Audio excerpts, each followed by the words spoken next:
The art world was stunned today when the news broke that a Jfraye collage was stolen. Last night, the most famous collage in the world was The police stolen. have very little clues. More bodies turn up connected to the case of the stolen collage.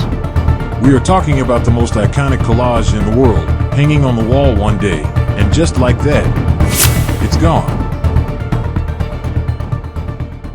In 1990, one of the world's greatest collages by Jfraye was stolen from a gallery in the middle of the night. By the time the Jfraye collage was stolen, it had already traveled the globe and been seen by millions, and the artist had already disappeared from the public. His last appearance was the French documentary directed by François Cloux.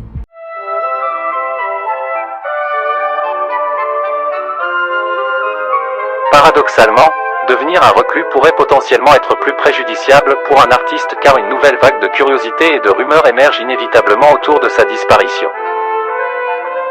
One man is widely believed to have orchestrated the most expensive art heist in the world.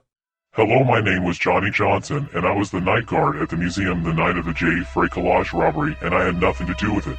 Do you always claim your innocence as part of your introduction? I have to. I've been defending my innocence since that night.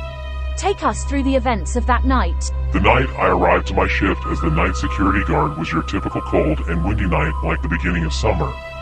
I went in and poured my coffee with cream like I was known to do back then, grabbed my keys and started my rounds, checking doorknobs and shining my flashlight at the collages. At first it was the same thing every night, but right at 11:13 I was knocked unconscious from a blow to the back of my head. How did you know the exact time you were attacked from behind? Because I had just looked at the clock right before it happened, and I said to myself, it's 11:13 p.m. Time to... Time to what? I don't know. I couldn't finish my thought on account. I was knocked out. When I came to, I had a cloth bag over my head, tied to a chair in the broom closet, and I could feel a double-action .38 caliber pointed to my head and a voice that said, "Don't worry. We're just here for the collage." If you had a cloth over your face, how could you tell the type of gun?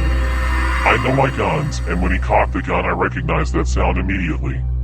But in your statement, you said it was a Colt single action pointed at your head. Did I?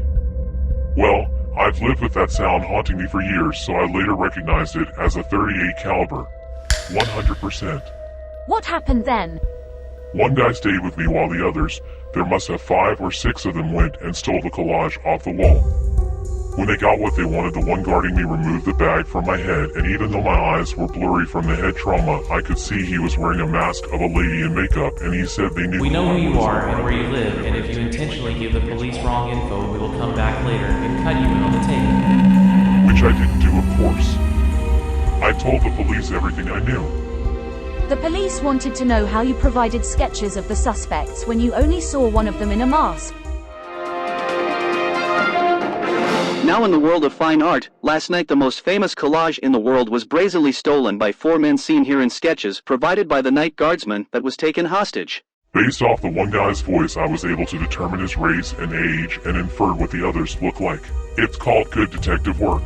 The police suspected you immediately. Yes, I was immediately taken into holding, and after hours of interrogation, I was forced to sign a confession which didn't hold up in court because everything says I am innocent.